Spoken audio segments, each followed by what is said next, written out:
മുതിർന്ന കോൺഗ്രസ് നേതാവും മുൻ കേന്ദ്ര ആഭ്യന്തരമന്ത്രിയുമായ പി ചിദംബരത്തിനെതിരെ അതിരൂക്ഷ വിമർശനങ്ങളുമായി അസം മുഖ്യമന്ത്രി ഹിമന്ത ബിശ്വ ശർമ്മ. താൻ ദിമാഗി നക്സൽ ആണെന്നുള്ള ചിദംബരത്തിന്റെ പരസ്യ പ്രസ്താവനയ്ക്ക് പിന്നാലെയാണ് വിമർശനം രൂക്ഷമായത്. അദ്ദേഹം ആഭ്യന്തരമന്ത്രിയായിരുന്ന കാലഘട്ടത്തിൽ രാജ്യത്ത് നക്സലിസം അടിച്ചമർത്താൻ നടപടിയെടുക്കാതിരുന്നത് മനഃപൂർവ്വമായെന്ന് അന്വേഷണമെന്നും അതിൽ കൃത്യമായൊരു അന്വേഷണം വേണമെന്നും അസം മുഖ്യമന്ത്രി ആവശ്യപ്പെട്ടു.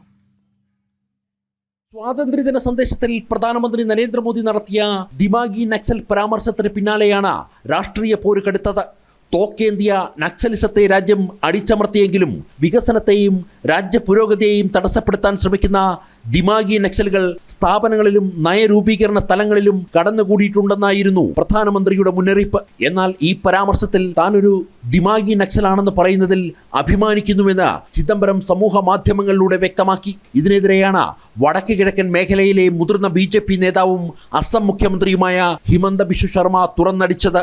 രാജ്യത്തിന്റെ സുരക്ഷ കൈകാര്യം ചെയ്ത ഒരു മുൻ ആഭ്യന്തരമന്ത്രി തന്നെ നക്സൽ ആശയക്കാരനാണെന്ന് സ്വയം സമ്മതിക്കുമ്പോൾ അക്കാലത്ത് അദ്ദേഹം സ്വീകരിച്ച ആഭ്യന്തര നയങ്ങളിൽ വൻ സുരക്ഷാ വീഴ്ചയുണ്ടായോ എന്ന് സംശയിക്കേണ്ടിയിരിക്കുന്നു. കേന്ദ്രത്തിൽ ഭരിച്ച കാലത്ത് നക്സലിനെതിരെ ശക്തമായ നടപടി സ്വീകരിക്കാതെ അവർക്ക് തണലൊരുക്കിയത് മനഃപൂർവ്വമാണോ എന്ന് അന്വേഷിക്കണമെന്ന് ഹിമന്ത ബിശ്വ ശർമ്മ ആവശ്യപ്പെട്ടു. चिदम्बरम देश का गृह मंत्री थे. उस समय आपको याद होगा VC शुक्ला सहित कांग्रेस का बड़े बड़े नेताओं को छत्तीसगढ़ में बम से उड़ाया गया था, लेकिन फिर भी कांग्रेस ने नक्सल को खत्म करने का कोई व्यवस्था नहीं लिया. तो मैं तो आह्वान करता हूं, जब चिदम्बरम ने खुद बोला मैं दिमागी नक्सल हूं, तो उसमें एक इंक्वायरी भी साथ में होना चाहिए कि चिदम्बरम क्या जानबूझ के नक्सल का खिलाफ व्यवस्था नहीं ले रहा था अब जब वो होम मिनिस्टर थे.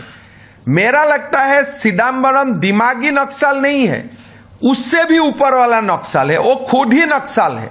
കോൺഗ്രസ് നേതൃത്വവും നെഹ്റു കുടുംബവും രാജ്യത്തിന്റെ സമാധാന അന്തരീക്ഷം തകർക്കുവാനും രാജ്യവിരുദ്ധ ആശയങ്ങളെ പ്രോത്സാഹിപ്പിക്കുവാനും ശ്രമിക്കുകയാണെന്ന ഗുരുതര ആരോപണവും BJP ഉയർത്തുന്നു. ദേശവിരുദ്ധ നിലപാടുകൾ സ്വീകരിക്കുന്ന നേതാക്കൾക്കെതിരെ കടുത്ത നടപടി വേണമെന്ന BJPയുടെ ആവശ്യം വരും ദിവസങ്ങളിൽ കൂടുതൽ രാഷ്ട്രീയ കൊടുങ്കാറ്റുയർത്തും. ജനം, ഡൽഹി.